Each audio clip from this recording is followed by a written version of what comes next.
매일 성경과 함께하는 오늘의 큐티 시간입니다. 2월 28일 오늘의 말씀은 마태복음 14장 22절에서 36절입니다. 예수께서 즉시 제자들을 재촉하사 자기가 무리를 보내는 동안에 배를 타고 앞서 건너편으로 가게 하시고 무리를 보내신 후에 기도하러 따로 산에 올라가시니라. 저물매 거기 혼자 계시더니 배가 이미 육지에서 술이나 떠나서 바람이 거스름으로 물결로 말미암아 고난을 당하더라. 밤 사경에 예수께서 바다 위로 걸어서 제자들에게 오시니 제자들이 그가 바다 위로 걸어오심을 보고 놀라 유령이라 하며 무서워하여 소리 지르거늘 예수께서 즉시 이르시되 안심하라 나니 두려워하지 말라. 베드로가 대답하여 이르되 주여 만일 주님이시거든 나를 명하사 무리로 오라 하소서 하니 오라 하시니 베드로가 배에서 내려 무리로 걸어서 예수께로 가되 바람을 보고 무서워 빠져가는지라 소리질러 이르되 주여 나를 구원하소서 하니 예수께서 즉시 손을 내밀어 그를 붙잡으시며 이르시되 믿음이 작은 자여 왜 의심하였느냐 하시고 배에 함께 오르매 바람이 그치는지라. 배에 있는 사람들이 예수께 절하며 이르되 진실로 하나님의 아들이로소이다 하더라. 그들이 건너가 게네사렛 땅에 이르니 그곳 사람들이 예수이신 줄을 알고 그 근방에 두루 통지하여 모든 병든 자를 예수께 데리고 와서 다만 예수의 옷자락에라도 손을 대게 하시기를 간구하니 손을 대는 자는 다 나음을 얻으니라. 마태복음 14장 22절에서 36절 말씀을 함께 묵상하겠습니다. 예수님이 물 위를 걸으신 기적은 마태복음, 요한복음 모두 오병이어 기적 뒤에 나옵니다. 이렇게 배치한 이유는 오병이어 기적과 물 위를 걸으신 기적 이야기는 한 세트로 상호 보완을 하고 있기 때문이지요. 오병이어 기적을 베푸신 후 예수님은 제자들을 재촉해서 배를 태워 보내시고 백성들을 보내셨습니다. 마가복음에서는 강제로 백성을 해산시켰다고 하지요. 예수님이 이렇게 하신 이유는 백성들이 예수님을 억지로 왕으로 삼으려 했기 때문입니다. 이것은 오병이어를 베푼 기적의 목적에 부합하지 않습니다. 예수님이 오병이어 기적을 베푼 이유는 이 땅에 하나님 나라가 도래하였고 그 하나님 나라를 이루실 자가 바로 당신이며 그 나라는 예수님 자신이 생명의 떡을 주는 그러한 나라, 예수님을 통해서 생명을 누리는 나라임을 보여주려고 했던 것입니다. 이제 예수님은 자신이 누구인지 더 확실하게 보여주려고 하시는데요. 이 물 위를 걷는 기적으로 오병이어 기적의 의미를 덧붙여 주고 있습니다. 24절에 보니 바람이 강하게 불기에 제자들이 바다에서 고난을 당하고 있습니다. 아주 어려운 공경에 처해 있었고 살기 위해서 사투를 벌이고 있습니다. 이제 밤 사경이 되었습니다. 이때 예수님이 물 위로 걸어오시는 것이죠. 여기서 궁금한 것은 왜 하필 물 위로 걸어오신가 하는 것입니다. 예수님은 바람을 멈추게도 할 수 있잖아요. 이미 바람을 멈추게 하신 기적을 보이기도 하셨지요. 그렇다면 예수님이 굳이 물 위로 걸어오신 이유가 무엇일까요? 그것은 예수님이 하나님이며 신적 능력을 자신이 가지고 있음을 보여주려는 것입니다. 구약을 잘 아는 독자는 예수님이 물 위를 걷는 모습이 하나님을 묘사하는 모습과 유사하다는 것을 알 수 있었습니다. 구약에서는 하나님이 바다 물결을 밟으신다라고 자주 기록하고 있습니다. 욥기 9장 8절에 보면 욥이 하나님을 찬양하는데 그가 홀로 하늘을 펴시며 바다 물결을 밟으시며 이렇게 찬양합니다. 이러한 표현은 욥기 38장 16절, 이사야 43장 16절, 시편 77편 19절에도 있습니다. 예수님은 의도적으로 물 위를 걸으셨습니다. 예수님은 오병이어 기적을 통해서 자신이 하나님 나라를 이 땅에 임하게 한 분, 하나님 나라 잔치를 베푸는 분으로 드러냈다면 이 기적을 통해서 자신이 바로 하나님이며 그 하나님의 신적 능력이 있음을 보여주고 있습니다. 인간과 전혀 다른 초월적 존재임을 드러낸 것이죠. 예수님이 하나님이며 신적 존재임을 드러내는 또 하나의 표현이 있습니다. 두려워 떠는 제자들에게 27절에 보니까 안심하라, 나니 두려워하지 말라라고 하십니다. 두려워 떨고 있는 제자들에게 안심하라, 두려워 말라라고 하는 근거가 무엇일까요? 27절에 나니 두려워하지 말라 할 때의 나니입니다. 나니는 나는 나다라는 뜻인데요. 영어로는 I am이고요. 헬라어로는 에고 에이미라고 씁니다. 요한복음에서 많이 쓰이는 표현이죠.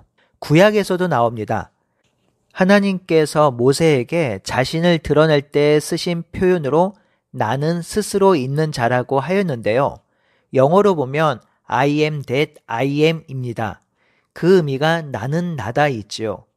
나를 설명할 것이 이 세상에는 없다. 그냥 나는 나다라는 뜻이지요. 그래서 유대인들은 하나님의 이름을 나는 나다라고 알고 있습니다. 그런데 예수님께서 오늘 본문에 나는 나다라고 하신 것이죠. 나는 무리를 걸을 수 있는 창조주이다. 나는 무리를 걷는 하나님이다. 예수님은 무리를 걷는 기적을 통해서 오병이어 기적의 의미를 다시 한번 확인시키고 자신이 하나님이며 하나님의 아들임을 분명히 드러내고 있습니다. 사랑하는 성도 여러분, 예수님은 오병이어 기적과 물 위를 걷는 기적을 통해서 예수님 자신이 누구인지 그리고 왜 이 땅에 오셨는지를 분명히 말씀하고 있습니다. 다원화되고 절대 진리를 거부하는 이 시대에 우리는 예수님이 이 땅에 하나님 나라를 임하게 하셨고 그 하나님 나라가 지금 이 땅에 임해 있고 예수님이 하신 일과 그 존재를 믿음으로 하나님 나라 안에서 살게 되고요. 생명을 누리게 되는 것입니다. 이 예수님의 하신 일을 절대적으로 신뢰하며 그 하신 일을 붙들고 믿고 살아가는 우리 모두가 되기를 바랍니다. 이 말을 들은 베드로가 또 먼저 행동을 보이죠. 이 베드로의 행동은 마태복음에만 기록되어 있습니다. 베드로가 주여 만일 주님이시거든 나를 명하여 물 위를 걸어오게 해주세요 라고 합니다. 그러자 예수님이 걸어오라고 하시죠. 베드로가 내려서 물 위로 걸어서 예수님께 나아갑니다. 베드로가 처음부터 물에 빠진 것이 아닙니다. 처음에는 걸었습니다. 그런데 바람이 불죠. 그러자 베드로가 무서워 물에 빠졌습니다. 이때 베드로가 다급하게 소리를 지릅니다. 주님, 저를 구원하여 주소서. 이때 예수님께서 손을 내밀어 베드로를 붙잡습니다. 그리고 말씀하시죠.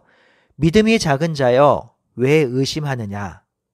그리고 배에 함께 오르자 바람이 그쳤습니다. 땅에 있는 사람들이 예수님께 절하며 진실로 하나님의 아들이다 라고 고백합니다. 이 베드로의 이야기에서 주목해야 할 것은 믿음을 무너뜨리게 하는 요소가 무엇인지 아는 것입니다. 베드로가 무리를 걸었습니다. 놀랍고도 대단한 일이죠. 그런데요, 그렇게 걸을 수 있는 것은 베드로의 믿음에 예수님께서 능력을 베푸신 것입니다. 베드로의 능력으로 걸은 것이 아니에요. 예수님의 능력이 베드로의 믿음을 통해서 드러난 것이죠. 하지만 베드로가 바람을 보고 두려워합니다. 이때 베드로는 예수님을 신뢰하지 못합니다. 믿음을 놓쳐버린 것이죠. 그랬더니 물속에 빠지는 것입니다. 예수님의 능력보다 바람의 위력을 더 중시한 것이죠. 바람을 무서워하는 것입니다. 그러니 믿음을 무너뜨리게 하는 요소는 불신입니다. 하나님이 누구인지, 하나님이 어떤 분인지 믿지 못하는 것이지요. 우리가 이 땅을 살아갈 때 견고하게 쌓아야 할 것이 그래서 믿음입니다. 이 믿음은요, 내가 믿고 싶은 것을 강하고 그리고 세게 믿는 것이 아닙니다. 그렇게 믿는 것은 내 신념을 믿는 것이지요. 여러분, 내 신념은 중요하지 않습니다. 사람들이 자꾸 자기가 믿고 싶은 것, 자기가 하고 싶은 것을 믿고 그 믿음을 붙들려는 경향이 있습니다. 이것은 잘못된 믿음입니다. 우리가 믿어야 할 것은 오병이어 물 위를 걸으신 기적을 통해서 드러난 예수님, 그리고 예수님이 하신 일, 예수님이 하실 일을 믿는 것입니다. 성경에 기록된 것을 믿는 것입니다. 그것을 믿는 것이 진실한 믿음입니다. 이렇게 진실한 믿음을 가질 때 나오는 반응은요, 33절에 있는 바와 같이 엎드려 절하며 하나님의 아들을 드러내는 것입니다.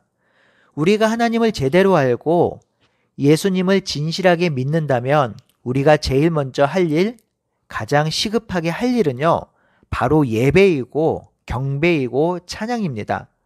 하나님을 아는데 어찌 예배하지 않을 수 있나요? 예수님께서 행하신 구원 역사와 사랑을 아는데 어찌 찬양하지 않을 수 있나요? 안다고 하면서, 믿는다고 하면서 예배와 경배와 찬양하지 않는 것은요, 제대로 알고 제대로 믿지 못하는 것입니다. 이제 마지막 34절에서 36절을 간단히 살펴보겠습니다. 그들이 바다를 건너 게네사렛 땅에 이릅니다. 게네사렛은 갈릴리 바다 북쪽에 위치한 곳이지요. 이곳은 이미 예수님이 다녀가셨던 곳입니다. 그러니 그곳 사람들은 이미 예수님이 어떤 분인지 알고 있었고 예수님이 다시 오신 줄 알고 근방에 두루 통제하여 모든 병자들을 예수님께 데리고 나온 것이죠. 여기에 모인 병자들이 예수님의 옷자락만이라도 만지길 원합니다. 그리고 예수님께서 허락하시고 그 옷자락에 손을 대는 자는 다 나음을 입었다고 기록합니다. 여기서도 기록에는 없지만 의미상 믿음이 강조되고 있습니다. 이미 예수님인 줄 알고 예수님이 치유해 줄 믿음을 가지고 그 옷자락을 만지려고 한 것이죠. 이 단락은 31절에 믿음이 작은 자여 왜 의심하느냐라고 책망을 받은 베드로의 믿음과 비교되고 있습니다. 성도 여러분, 성도에게 필요한 건 믿음입니다. 믿음이 중요합니다. 하지만 더 중요한 것은 성도가 믿어야 할 실체, 무엇을 믿는가 하는 것입니다. 예수님은 오병이어 기적과 물 위를 걷는 기적을 통해서 우리가 무엇을 믿어야 할지 정확히 알려주셨습니다. 그러니 우리가 진실되게 믿어야 할 것들을 분명히 알고 믿고 그 믿음 위에 삶을 살아가는 저와 여러분들이 되시기를 간절히 바라고 소원합니다. 아멘.